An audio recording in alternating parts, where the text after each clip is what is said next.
South ఇండియాలోనే biggest sorry store మన Varahi silks మన విజయవాడ ఎంజీ రోడ్ లో ప్రారంభం.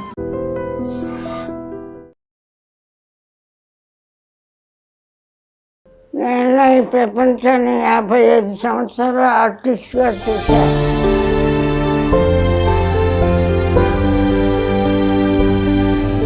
ఈ ప్రపంచంలో బతికే అర్హత మాకు లేదు. అలా అనకండి. అయ్యో, నా బిడ్డను వదిలేసి నేను చనిపోతే దానికి అసలు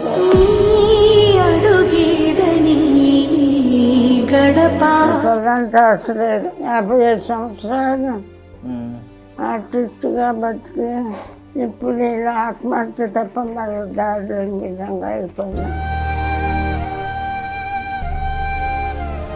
ఒక ఆర్టిస్ట్ ఇలా అయిపోయింది. మనం కూడా కాపాడకపోతే ఈ ఫౌండేషన్ ఎందుకు నేను ఎందుకు అనుకొని ఉంటారు. 90% ఇంకా నడిసి లేసే పరిస్థితి లేదు.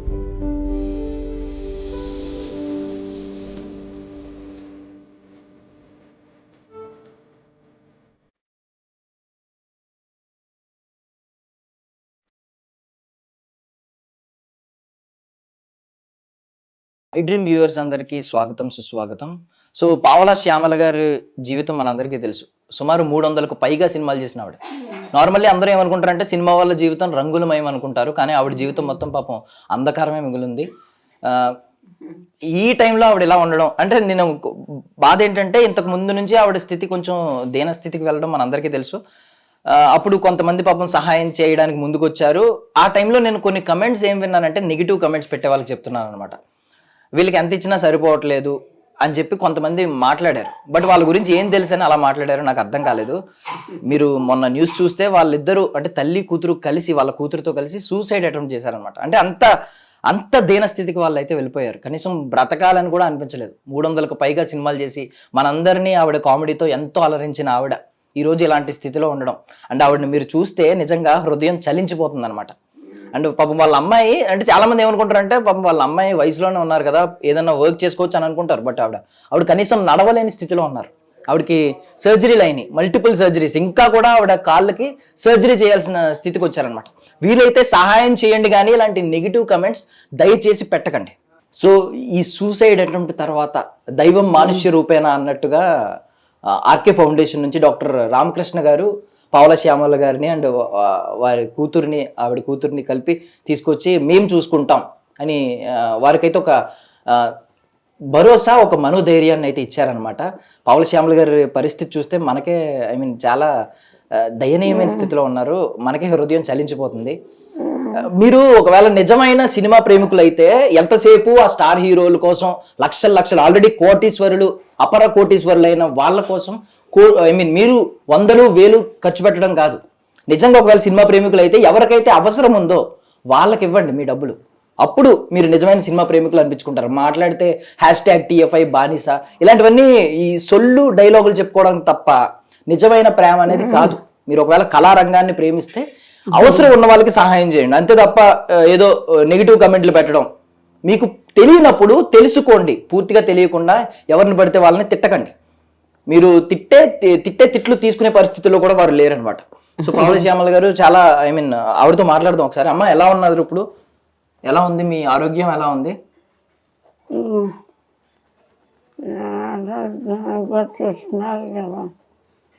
అయితే ఇవాళ ఇలా ఉందండి మీరు వచ్చిన వేళ. అమ్మ మీరు అంటే 300కు పైగా సినిమాలు చేసిన ఆవిడ, ఇప్పటికీ మీమ్స్ లో ఇప్పటికీ మీ వీడియోలు, పాత వీడియోలన్నీ ఇప్పుడు ట్రెండ్ అవుతున్నాయి. ఇప్పటికీ మేము మిమ్మల్ని చూస్తూనే ఉన్నాం, మీ వీడియోలన్నీ వస్తూ ఉన్నాయి. కానీ మీరు ఇలాంటి స్థితిలోకి వెళ్ళడం నిజంగా మాకే చాలా బాధాకరంగా ఉంది. మీరు అంత సూసైడ్ చేసుకుని ఇంత స్థితికి రావడం ఏంటమ్మా అసలు?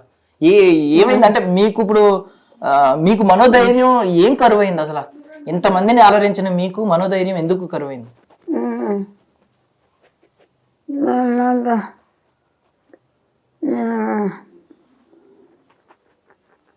4 ఏళ్ళు అయింది బాబు ఇలా వచ్చి నాకు. అమ్మాయి కూడా అంతే పడిపోయింది. ఇద్దరం ఒక్కసారి అమ్మాయి పడిపోయింది. కాళ్ళకి ఆపరేషన్ చేయించారు. అప్పుడు చాలామంది హెల్ప్ చేశారు. అమ్మాయి కోలుకోకుండానే నాకు ఇలా వచ్చింది.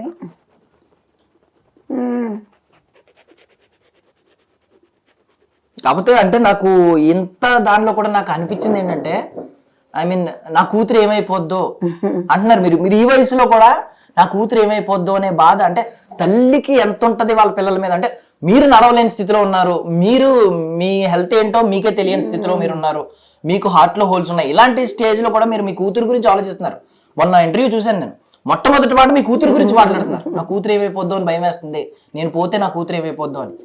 అలా తల్లి ప్రేమ ఎంత ఎంత బాగుంటుందని ఇప్పుడు అర్థమవుతుంది అన్నమాట కొన్ని ఇలాంటివి చూస్తుంటే.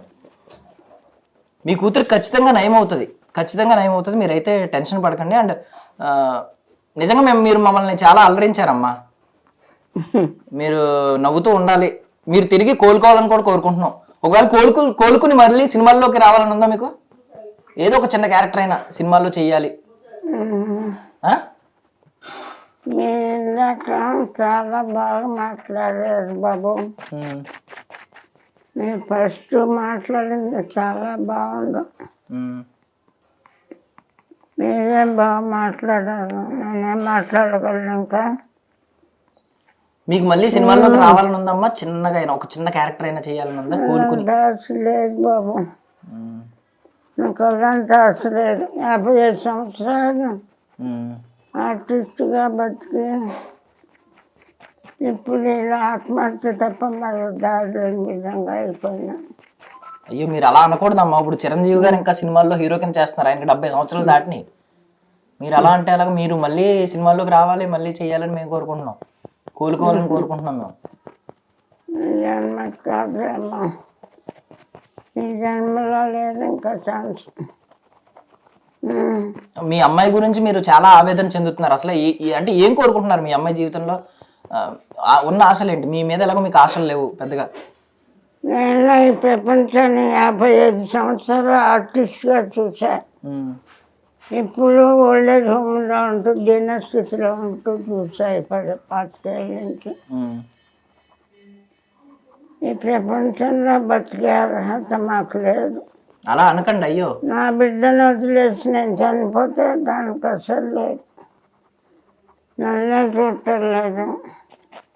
ఇంక నా బిడ్డను ఎవరు చూస్తారు? మీ బిడ్డ మీ కళ్ళ ముందు కోలుకుని మంచిగా తిరిగితే అప్పుడు మీకు ఆనందంగా ఉంటారా? అప్పుడు పోనీ అప్పుడు ఆ రోజు వస్తే అప్పుడు కదా వస్తుంది ఆ రోజు. మీ అమ్మాయికి మళ్ళీ సర్జరీ చేస్తే కాలుకి మళ్ళీ మీ అమ్మాయి మామూలుగా నడుస్తారు కొన్ని రోజుల్లో. ఏంటమ్మా ఇప్పుడు ఆర్కే ఫౌండేషన్లో ఎలా చూసుకుంటున్నారు మిమ్మల్ని?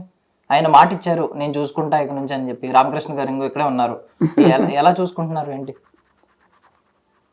రామకృష్ణ గారి పరిచయం కాకపోతే మీరు వాళ్ళ ఇంటర్వ్యూకి వచ్చేవాళ్ళు కాదు, మేము ఉండేవాళ్ళము కాదు.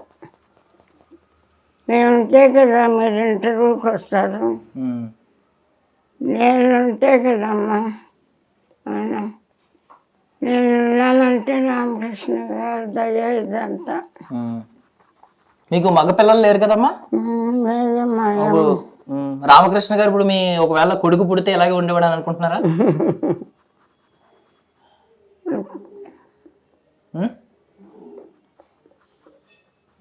మీకు అబ్బాయి లేడు ఆయన అంటున్నాడు, మా అమ్మాయి అని అంటున్నారు ఆయన.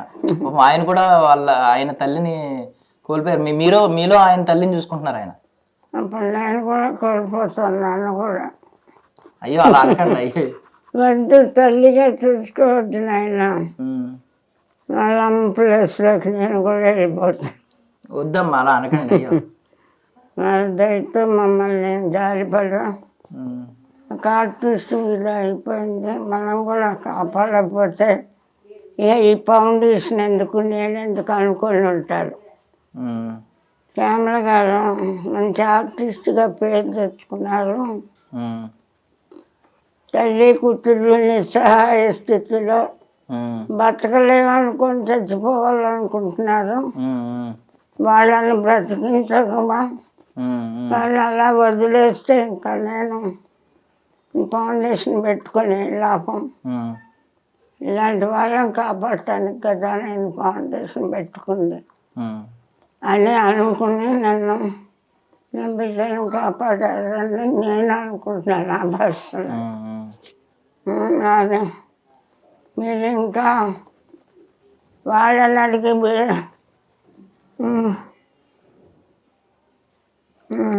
సరే పోనీ మీకు జీవితంలో ఏం కోరికలు మిగిలి ఉన్నాయి అసలు మీరు అది చెప్పండి పోనీ. కోరికలు చెప్పేంత గొప్పదాన్ని కాదు, తీర్చేంత గొప్పదాన్ని కాదు నాయన. నా బిడ్డను నేను బిజీగా ఉండి పట్టించుకోలే, దాని జీవితాన్ని సెటిల్ చేయలే. తల్లిగా అది నా తప్పు. నన్నే గౌరవంగా చుట్టాల ఎవరు, నా బిడ్డను ఎవరు చూస్తారు? అందుకని నా బిడ్డను సో మాట్లాడలేకపోతున్నారండి మనం. అమ్మ మీరు రెస్ట్ తీసుకోండి. సో చూసాం కదండి అసలు పావల శ్యామల గారి పరిస్థితి ఎలా ఉందో. నెగిటివ్ కమెంట్స్ చేసే వాళ్ళకి మళ్ళీ చెప్తున్నా, అంటే నాకు తెలిసి మీరు చూసారండి నెగిటివ్ కమెంట్స్? కొన్ని చూసాయండి, అది కొంచెం బాధాకరం అనిపించింది. ఎందుకంటే వాళ్ళు ఇంకా ప్రపంచంతో సంబంధం లేదు, మేము అన్ని విధాలుగా డౌన్ అయిపోయామని చనిపోయే కండిషన్లో చనిపోవడానికి వెళ్ళిన వాళ్ళు. సో ఇప్పుడు అలా నెగిటివ్ కమెంట్స్ ఇవ్వడం కొంచెం బాధగానే అనిపించింది. బట్ ఒక్కొక్కరు మెంటాలిటీ ఒకలా ఉంటుంది, మనం ఎవరిని క్రిటిసైజ్ చేయలేం. బట్ జెన్యున్గా అక్కడ చూస్తూ ఉన్నాను కాబట్టి నేను వాళ్ళు ఏ కండిషన్లో వచ్చారు, మేము ఇంకా బతకడం వేస్ట్ అనే కండిషన్లో వచ్చారు. ఆల్మోస్ట్ ఒక 5 days 6 days ట్రీట్మెంట్ తీసుకుంటే తప్ప మాట్లాడే కండిషన్ కూడా రాలేదు. సో ఆ కండిషన్ నుంచి మళ్ళీ ఇప్పుడు 1 weekగా మాట్లాడే కండిషన్కి వచ్చారు. అంతకుముందు మాట్లాడే కండిషన్ లేదు. పెయిన్ఫుల్ సిచ్యువేషన్లో నెగిటివ్ కామెంట్స్ని తీసుకొని ఎవరికైనా పెయిన్గానే ఉంటుంది. నా request possible please avoid negative comments. వీలైతే ఒక మంచి గురించి గుడ్ స్ప్రెడ్ చేద్దాం. ఎందుకంటే ప్రతి వ్యక్తిలో పాజిటివ్ నెగిటివ్ రెండూ ఉంటాయి. ఉండేటప్పుడు ప్రతి వ్యక్తిలో ఉంటాయి. మనకి అవసరాన్ని పాజిటివ్ తీసేసుకొని నెగిటివ్ని వదిలేస్తే ఏ ప్రాబ్లం లేదు. అండ్ మీరు చూస్తే ఇప్పుడు ఎవరైనా జస్ట్ ఒక 10 సినిమాలు చేసిన యాక్టర్ వెంట కూడా సెల్ఫీలు అంటూ పరిగెడుతూ ఉంటారు. ఎవరైతే ఇప్పుడు సినిమాలు చేస్తున్నారు, 300కు పైగా సినిమాలు చేసిన ఆవిడ ఇప్పుడు ఈ రోజు ఇలాంటి పరిస్థితిలో ఉన్నప్పుడు ఎవరన్నా బయట అభిమానులు అని వచ్చి సెల్ఫీలు తీసుకుని లేదా మంచిగా మాట్లాడి ఫ్రూట్స్ కొనిచ్చి ఇలాంటి పరిస్థితులు ఏమైనా చూసారా మీరు? ఒక పర్సన్ డైరెక్టర్ గారని ఒక ఆయన వచ్చారు, టీవీ సీరియల్ ఆర్టిస్ట్, ఫ్రూట్స్ ఇప్పించారు పేషెంట్స్కి. జస్ట్ ఒక పర్సన్ డైరెక్టర్ వచ్చారు. నేను అనింది అభిమానుల గురించి, ఎవరైనా వచ్చి అభిమానం మేము సినిమా అభిమానులు పాపం ఇక్కడ ఉన్నారంట కదా అని తెలిసి వచ్చి. అలా ఎవరు రాలేదు. అంటే బేసికల్లీ ఏంటంటే నేను TFI బానిసలు కట్టు బానిసలు అని చెప్పుకునే వాళ్ళకి చెప్తున్నాను, ఎవరైతే అప్పుడు సినిమాలు చేస్తున్నారో వాళ్ళ వెంట వెళ్ళిపోయి సెల్ఫీల కోసం పరిగెట్టి, మొన్న చూసాం స్టాంపేడ్ కూడా చూసాం ఎక్కడ మన పుష్ప 2 సినిమాకి ఒక ఫ్యామిలీ మొత్తం లాస్ అయిపోయింది. సో ఇలాంటి పరిస్థితులు సినిమా కోసం కొట్టుకోవడం, లేదంటే సినిమా స్టార్ ఎవరో కనిపిస్తే పరుగులు ఎట్టడం, అంటే ఎవరైతే అప్పుడు లీడింగ్లో ఉన్నారో వాళ్ళు వెంట పడతారు. కానీ వాళ్ళు ఎప్పుడైతే ఇలాంటి స్థితిలోకి వెళ్ళిపోయారో, ఆవిడేం తక్కువ సినిమాలు చేసినప్పుడు కాదు, 300కు పైగా సినిమాలు చేసిన ఆవిడ. అంటే ఆవిడ పొజిషన్ ఎలా ఉంటుంది, నేను కూడా ఈ కమెంట్స్ నిజంగా అనుకుని కొన్ని నమ్మానండి. అంటే నిజంగానే వీళ్ళ పరిస్థితి బాగున్నా, ఒకవేళ ఈ ధనం అనేది తీరని దాహం కదా, ఈ ధనదాహం తీరక కొంచెం ఆవిడ ఇంకా వెయిట్ చేస్తుంది, ఇంకా డబ్బుల కోసం అలా అడుగుతున్నారేమో అని నేను అనుకున్నా. మొన్న సూసైడ్ అటెంప్ట్ అనేసరికి నాకు కొంచెం బాధేసింది. ఈ రోజు అందుకే చూడడానికి వచ్చాం అసలు ఎలా ఉంది పొజిషన్ అని. వాళ్ళకి ఎన్ని హెల్త్ ఇష్యూస్ ఉన్నాయంటే, అమ్మాయికి సర్జరీస్ అవసరం, ఒక్క సర్జరీ కాదు మల్టిపుల్ సర్జరీస్ అవసరం ఉన్నాయి. అమ్మాయి మళ్ళీ లేసే కండిషన్ రావాలంటే చేసినా కూడా గ్యారంటీ లేదు. ఈమెకి కూడా చాలా ప్రాబ్లమ్స్ ఉన్నాయి, కిడ్నీ ప్రాబ్లం ఉంది, హార్ట్ ప్రాబ్లం ఉంది. So Parkinson's, nervous system completely ఇది ఉంది. So completely they are the bedridden patients. వాళ్ళు 90% ఇంకా నడిసి లెగిసే పరిస్థితి లేదు. So whatever they can, మనం ఆ బెడ్ మీద మాత్రం వాళ్ళని ట్రీట్ చేయాలి. దట్ మెడికల్ ట్రీటింగ్ ఉండాలి. నార్మల్గా వేరే ఇంట్లో కానీ ఎక్కడైనా పెట్టుకుని చూసుకునే కండిషన్ లేదు. సో మీకు కుదిరినంత వరకు మీరు ఫుడ్ దగ్గరికి పెడుతున్నారు, ఫుడ్ ఇస్తున్నారు, వాళ్ళకి షెల్టర్ ఇస్తున్నారు, ట్రీట్మెంట్ కూడా మీకు కుదిరినంత వరకు అందిస్తున్నారు. బట్ మీరు వీటన్నిటికంటే మనోధైర్యాన్ని ఇచ్చారు వాళ్ళకి. ఈ రోజు మళ్ళీ బ్రతుకుతామనే ధైర్యం వచ్చింది. సూసైడ్ చేసుకున్న ఆవిడ ఈ రోజు కొంచెం కోరికలు లేవు, కానీ వాళ్ళ అమ్మాయి గురించి ఆవిడకి ఇంకా బెంగ ఉంది. మా అమ్మాయి గురించి బతకాలి, నేను చనిపోతే, నేను ఉన్నప్పుడే మా అమ్మాయి పరిస్థితి బాధాకరంగా ఉంది, నేను చనిపోతే ఇంకా మా అమ్మాయికి అస్సలేమీ ఉండదు అని చెప్పేసి ఆ సఫరింగ్ అనేది మదర్లో ఉంది. ఇప్పుడు ఎంత అవుతుందండి ఆవిడకి ఒకవేళ సర్జరీ చేస్తే? ఒక 3 to 4 lakhs మధ్యలో అవ్వచ్చు, హాస్పిటల్ బట్టి అంత అవుతే సెట్ అయ్యే అవకాశం. లెగ్స్ సెట్ 100% మళ్ళీ నడుస్తుందని చెప్పలేం కానీ, బట్ దాని తర్వాత ఫిజియోథెరపీ అంతా చేస్తే ఛాన్సెస్ సర్తారు. సో ఎవరైనా అంటే తప్పుగా అనుకోకండి, ఒకవేళ కోపం వచ్చి అన్న నేను అన్న మాటలకి మీరు నన్ను తిట్టినా పర్వాలేదు, కానీ ఎవరైనా సహాయం చేయాలనుకుంటే మాత్రం దయచేసి సహాయం చేయండి ఇలాంటి వాళ్ళకి. ఐ మీన్ లిటరల్లీ నిజంగా నేను చూశాను ఈరోజు వాళ్ళ పొజిషన్ ఎంత దీన స్థితిలో ఉందో. అంటే ఒకప్పుడు అంత రాజయోగం, ఐ మీన్ మనం చూసాం కదా 300 సినిమాలు చేసిన ఆవిడ ఇలాంటి పొజిషన్లో ఉంటుందంటే ఎవరికైనా కొంచెం హృదయం చలిస్తుంది. సో మీ వంతుగా మీరు ప్లీజ్ ఎవరైనా మీకు తోచినంత సహాయం చేయండి ఆర్కే ఫౌండేషన్కి. అండ్ వాళ్ళు ఆర్కే ఫౌండేషన్ ఒకవేళ మీరు సహాయం చేయకపోయినా, ఐ మీన్ మీరు ఎవరు సహాయం చేస్తానని తెలియకముందే వీళ్ళైతే వాళ్ళకి ప్రామిస్ చేశారు మేము చూసుకుంటాం వాళ్ళ బాధ్యతని. పాపం వాళ్ళకు కూడా మీ సహాయాన్ని అందించండి. అండ్ సార్ ఎలా స్టార్ట్ అయింది అసలు ఆర్కే ఫౌండేషన్, ఏ ధ్యేయంతో మొదలైంది, కారణం ఏంటి, ముఖ్య కారణం? నేను చిన్నప్పుడు మా అమ్మగారు బెడ్ రిడెన్ పేషెంట్గా చనిపోయారు న్యూరో ప్రాబ్లంతో. సో మా అమ్మగారు చాలా హెల్తీగా ఫిట్గా ఉన్న వ్యక్తి. జస్ట్ 3 to 4 monthsలోనే బెడ్ రిడెన్ అయ్యి ఆవిడ కంప్లీట్లీ బాగా వీక్ అయిపోయి బెడ్ సోర్స్తో చనిపోవడం జరిగింది. సో అది నేను చూశాను. నేను అప్పుడు పిల్లవాడిని కాబట్టి ఏం చేయలేకపోయాను పెద్దగా మా అమ్మగారికి. సో అప్పుడు అనుకున్నాను పెద్ద అయిన తర్వాత అట్లీస్ట్ ఒక 10 మందికైనా పేషెంట్స్కి హెల్ప్ చేద్దాం, బెడ్ రిడెన్ వాళ్ళకి హెల్ప్ చేద్దాం అనుకున్నాను. దేవుడు కొంచెం నాకు ఎక్కువ అవకాశం ఇచ్చాడు. మంచి ఫ్రెండ్స్, మంచి బిజినెస్, మంచి ఫ్యామిలీ ఇవన్నీ ఇవ్వడం వల్ల సో ఆల్మోస్ట్ గత 18 సంవత్సరాలుగా 15,000 మంది పేషెంట్స్కి మనం ఇలాంటి వాళ్ళకి చేయగలిగాము. 18 సంవత్సరాలుగా 15,000 మంది పేషెంట్కి చేయగలిగాం. 3 years బ్యాక్ 15 years యానివర్సరీ కూడా ఫంక్షన్ చేసుకుని దానికి గవర్నర్ గారు వచ్చారు. సో 12 years నా కంపెనీ సపోర్ట్తో నేను ఓన్గా రన్ చేస్తాను. ఇది ఒక 5-6 years నుంచి ఇంకా ఇది రన్ చేయడం కష్టం. ఎందుకంటే ఇది రన్ చేసే ప్రాసెస్లో ఒక 3 crore ప్రాపర్టీ కూడా డిస్పోజ్ చేయాల్సి వచ్చింది నేను. ఎందుకంటే నార్మల్ వ్యక్తికి అన్నం పెట్టడం వేరే, ఇక్కడ పేషెంట్స్ మీరు చూస్తుంటారు ఈ 2nd floor ఇంకా సీరియస్ కండిషన్ పేషెంట్స్ ఉంటారు. నార్మల్ వ్యక్తిని ట్రీట్ చేయడం ఈజీ ఉంటుంది, వాళ్ళకి నార్మల్ ఫుడ్ ఇస్తే సరిపోదు. పేషెంట్స్ అనేటప్పటికి డైపర్స్కి, గ్లౌజెస్కి, మెడిసిన్స్కి, మళ్ళీ సర్వీసెస్ డాక్టర్స్ కానీ నర్సెస్ కానీ అంతమంది ఫ్రీగా రాలేరు కదా మనకి వాలంటరీగా. ఇవన్నీ చూసుకుంటే ఇది బిగ్ బర్డెన్. సో అందువల్ల ఒకప్పుడు 60 మందికి చేసేవాడిని, దాన్ని 45 మందికి తీసుకొచ్చాను. బట్ స్టిల్ 2-3 పెరుగుతుంటారు, తరుగుతుంటారు. సో లాస్ట్ 6 years బ్యాక్ ఇది క్లోజ్ చేద్దాం అనుకుని, ఇంకా నా ఫైనాన్షియల్గా టైర్డ్ అయిపోయాను. ఏదో మా అమ్మగారి గురించి చేద్దాం అనుకున్నాను, చేశాను. బట్ అప్పుడు పోలీసు వాళ్ళ డిపార్ట్మెంట్ వాళ్ళు వచ్చి, డాక్టర్ గారు మీకు హెల్ప్ కావాలని మాకు తెలియదు, మేము ఇస్తూ ఉన్నాం, మీరు చేస్తూ ఉన్నారు, మీ వల్ల అయింది. సో ఇప్పుడు మీకు హెల్ప్ అవసరం ఉంది కాబట్టి మేము పెద్దవాళ్ళకి ఇన్ఫార్మ్ చేస్తాను. సజ్జనార్ సార్ని పెద్దవాళ్ళు IPS ఆఫీసర్లు వాళ్ళు తీసుకొచ్చారు. వాళ్ళతో పాటు కొంతమంది ఇన్కమ్ ట్యాక్స్ ఆఫీసర్స్ కూడా వచ్చారు. సో అప్పటి వరకు మనకి ఎలాంటి ట్యాక్స్ ఎగ్జామ్షన్స్ ఏం లేవు, ఓన్గా అవుతుంది, చేసుకుంటూ పోతూ ఉన్న ఫ్యాషన్తో. రామకోటయ్య సార్ని ఇన్కమ్ ట్యాక్స్ కమిషనర్ ఆయన వచ్చి ఆయన మొత్తం మనకు పర్మిషన్స్ అన్నీ ఇప్పించి ఒక ఆఫీసర్ని పెట్టి ఆయనే కమిషనర్లు అందరి దగ్గర నుంచి కూడా ఎవ్రీ మంత్ కొంత అమౌంట్ మనకు వచ్చేటట్టు, పోలీస్ డిపార్ట్మెంట్ నుంచి కూడా అలాగే సజ్జనర్ సార్ ఎవరైతే ఉన్నారో అప్పటి నుంచి కూడా మనకి ఆయనే మెయిన్ సపోర్ట్. ఆయన కూడా కింద ఆఫీసర్స్ని మోటివేట్ చేసి మీరు పేషెంట్లు పంపించడమే కాదు, పేషెంట్లతో పాటు మనం హెల్ప్ కూడా చేద్దాం, ఆర్కేకి హెల్ప్ అవసరం ఉంది అని చెప్పేసి. ఆల్మోస్ట్ కరోనా టైంలో అయితే యూజువల్గా పేషెంట్స్ని ఏసీపీ గారు వీళ్ళు పంపించారు 11 o'clockకి. అలా అప్పుడప్పుడు ఒక్కొక్కరు తీసుకొస్తుంటారు. ఎందుకంటే ఇక్కడ పేషెంట్లకి ఒక బెడ్ చనిపోతే ఇంకో పేషెంట్కి ఖాళీ అవుద్ది ఆ బెడ్ అనేది.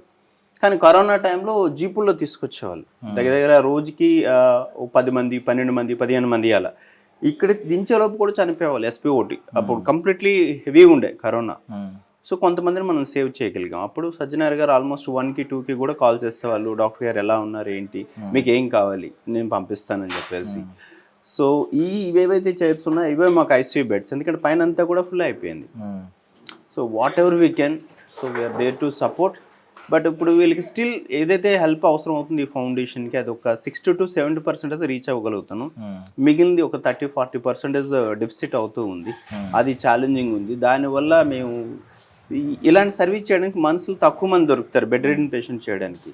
దట్టు మనం శాలరీస్ టైంకి ఇవ్వకపోవడం వల్ల ఇంకొన్ని ఇబ్బందులు, ప్రాబ్లమ్స్. బట్ లక్కీలీ ఏంటంటే నా స్టాఫ్ ఎవరైతే ఉన్నారో వాళ్ళే నా స్ట్రెంత్. ఈ 18 సంవత్సరాలు ఇది రన్ చేస్తున్నామంటే 18 సంవత్సరాలు చేసిన వాళ్ళు ఉన్నారు మా దగ్గర. 18 సంవత్సరాలు పనిచేసిన వాళ్ళు ఉన్నారు మా దగ్గరకు. వచ్చిన పేషెంట్లు 10 నిమిషాలు చనిపోయారు అన్నాను కదా, అలా 10 సంవత్సరాలు, 12 సంవత్సరాలు, 14 సంవత్సరాలు బతికిన వాళ్ళు కూడా మా దగ్గర ఉన్నారు. 2014లో CA నాగేశ్వరరావు గారిని కార్ఖానా CAగా ఉండే, అప్పుడు ఆయన ఒక పేషెంట్ పంపించారు. ఆయన ఇప్పుడు ACP కుకటపల్లి ఉంటుంది వాళ్ళ ఆఫీసు, క్రైమ్ డివిజన్లో. మనం చనిపోతే ఆ పేషెంట్ ఫోటోలు పంపిస్తే 12 సంవత్సరాలు ఇంకా ఇవిడ బతికే ఉన్నారు మీ దగ్గర అని చెప్పేసి ఆయన. బట్ ఆయన రాలేదు, కానీ అప్పుడప్పుడు ఆయనకి ఫైనాన్షియల్ హెల్ప్ చేయడం మాకు. ఇనిషియల్గా ఇక్కడ ఇన్స్పెక్టర్గా ఉండేటప్పుడు రెగ్యులర్గా వస్తూ ఉండే. సో ఇలా మా దగ్గరికి ఒకసారి వచ్చారంటే ఒక్కసారి వీల్ చైర్తో మేము బెడ్ రెడెన్ వాళ్ళే తీసుకున్నాం, ఇక్కడ నార్మల్ వాళ్ళు తీసుకున్నాను. ఎందుకంటే మా అమ్మగారు బెడ్ రెడెన్ పేషెంట్కి చనిపోయారు కాబట్టి I want to support bedridden. ఒక్కసారి బెడ్ రెడెన్ పేషెంట్కి మనం అడ్మిషన్ ఇచ్చామంటే స్టిల్ గ్రేవ్ యార్డ్ వరకు మనమే చూస్తాం. So this is what we are doing here. ఇప్పుడు ప్రెసెంట్ ఎంతమంది ఉన్నారు సార్? 47 పేషెంట్స్. 47 పేషెంట్స్ ఉన్నారు. మీ అమ్మగారికి మీరు ఆ బెడ్ రిడెన్ టైంలో సేవలు చేయలేకపోయిననే ఉంది, ఆ ఆవేదన ఉంది మీలో? ఎస్ పావలా శ్యామల్ లాంటి వాళ్ళు చాలా మంది ఉన్నారు, కొంత సపోర్ట్ చేసే వాళ్ళు కూడా చాలా మంది ఉన్నారు. బట్ ఒకప్పుడు వితౌట్ ఎనీ సపోర్ట్ నేను చేయగలిగేవాడిని. ఇప్పుడు నేను ఫైనాన్షియల్గా డౌన్ అయ్యాను, అప్పుడు సొసైటీ నుంచి కానీ సిస్టమ్ నుంచి కానీ సపోర్ట్ తీసుకోవడానికి ప్రయత్నం. గవర్నమెంట్ సపోర్ట్ అయితే మాకు లేదు. సో సివిలియన్స్ ఆఫీసర్స్ ర్యాంక్లో ఉన్న వాళ్ళు, గవర్నమెంట్లో ఉండే వాళ్ళు కూడా వాళ్ళ వల్ల అయింది ఏదైనా బర్త్డే సెలబ్రేట్ చేసుకుని ఆ విధంగా సపోర్ట్ చేస్తారు.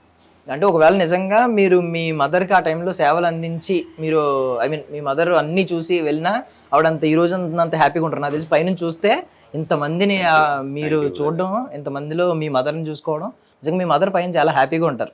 ఇలాంటి కొడుకుని అన్నాను నేను అని చెప్పి చాలా గర్వపడుతూ ఉంటారు. సో మీకు ఖచ్చితంగా సహాయం అందాలి. అంటే ఇలాంటి మంచి కాజ్తో ఉన్న వాళ్ళకి మీరు మీరే వెన్ను తిరుగుదాం అనుకున్నారు ఒక 6 years బ్యాక్.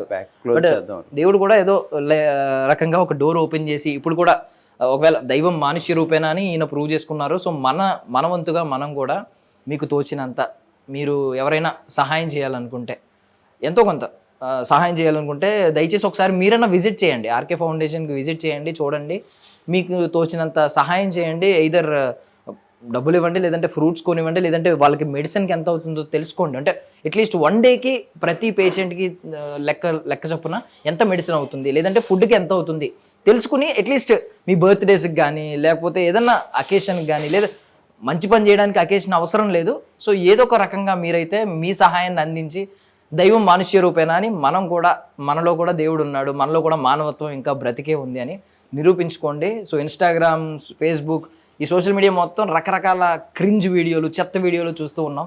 సో ఈ వీడియో మాత్రం మీ కంట పడితే ఖచ్చితంగా దయచేసి ఒకసారి ఆర్కే ఫౌండేషన్కి అప్రోచ్ అయ్యి పాపం రామకృష్ణ గారికి ఆయన సహాయం చేస్తున్న ఆ చేతికి మీ చేతిని కూడా ఒక్కసారైనా అందించండి.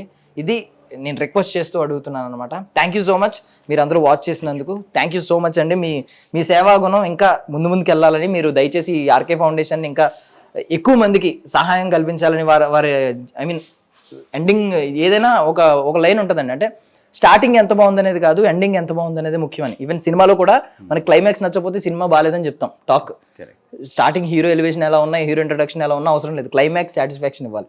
సో అలాగే జీవితం ముగింపు దశలో మీరు చూస్తున్నారు వాళ్ళని, నిజంగా మిమ్మల్ని మెచ్చుకోవాల్సిన, ప్రతి ఒక్కరు మెచ్చుకోవాల్సిన పని మీరు చేస్తున్నారు కాబట్టి ఖచ్చితంగా మీకు సహాయం అందాలని నేను మనస్ఫూర్తిగా కోరుకుంటున్నానండి. సో రామకృష్ణ గారు మీరేమన్నారంటే బెడ్ రిడెన్ పేషెంట్స్ అందరినీ నేను చూసుకుంటాను అని అన్నారు. సో నాకు ఈ పేషెంట్ ఒక్కడిని చూసినప్పుడు కొంచెం డౌట్ వచ్చింది. అంటే మిగిలిన వాళ్ళందరూ పాపం బెడ్ రిడెన్, వాళ్ళకి పాపం యూరినరీ ప్యాకెట్స్ కూడా ఉన్నాయి, బ్యాగ్స్ అవి ఉన్నాయి. బట్ ఈవిడ కొంచెం నడవగలిగిన స్థితిలో ఉన్నారు, యంగ్గా ఉన్నారు. సో ఈవిడ ఏంటి పొజిషన్ ఏంటి, ఈవిడని ఎందుకు? యూజువల్గా ఈవిడ 4 years back Secunderabad railway station దగ్గర డే అండ్ నైట్ ఉండిపోయారు ఒక 3 days. 3 days ఉండిపోతే అక్కడ సివిలియన్స్ తీసుకొచ్చారు. తీసుకొచ్చాక మనం కొంచెం యంగ్గా ఉన్నారు కదా అని లోకల్ పోలీసులకు మనం ఆల్రెడీ ఈవిడ గురించి ఇన్ఫార్మ్ చేయడం జరిగింది.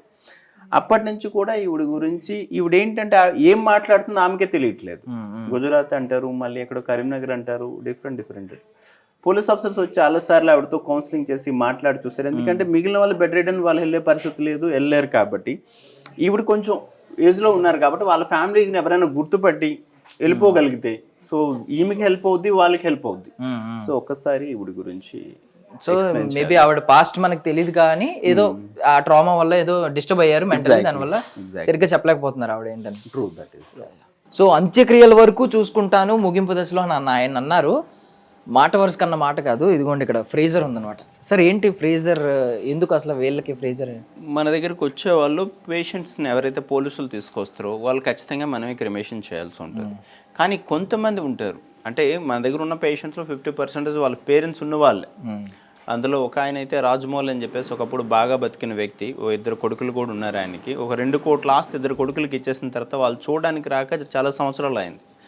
సో ఇలాంటి వాళ్ళు ఏంటంటే ఎప్పుడైనా చనిపోయినప్పుడు ఒక 2 days మేము బాడీని పెట్టి వాళ్ళకి కాల్ చేస్తాం. సో ఇలా చనిపోయారు, సో మీరు లాస్ట్ విష్గా వచ్చి చూసి తీసుకెళ్ళండి బాడీని అని చెప్పేసి. సో కొంతమంది వస్తారు, కొంతమంది రారు. బట్ కొంతమంది వచ్చేటప్పుడు మాకు హెల్ప్ కూడా చేస్తారు. సో ఫైనాన్షియల్గా కానీ ఏదైనా. సో దానికోసం ఇది ఎక్కడైనా ఉండేవాళ్ళు వచ్చేలోపు సో మేము ఈవెన్ పోలీస్ వాళ్ళ ద్వారా వచ్చే వాళ్ళకి కూడా ఇన్ఫామ్ చేస్తాం, ఫైనల్గా దొరుకుతారేమో చూడండి, ఎవరైనా ట్రేస్ అవుట్ అవుతారేమో, మనం బాడీని హ్యాండ్ ఓవర్ చేద్దామని. సో కొన్నిసార్లు అవుద్ది, కొన్నిసార్లు కాదు. సో ఒకసారి వీల్ చైర్ మీద ఒక పేషెంట్ వచ్చారంటే సో ఎండ్ టు ఎండ్ మనం ఇక్కడ.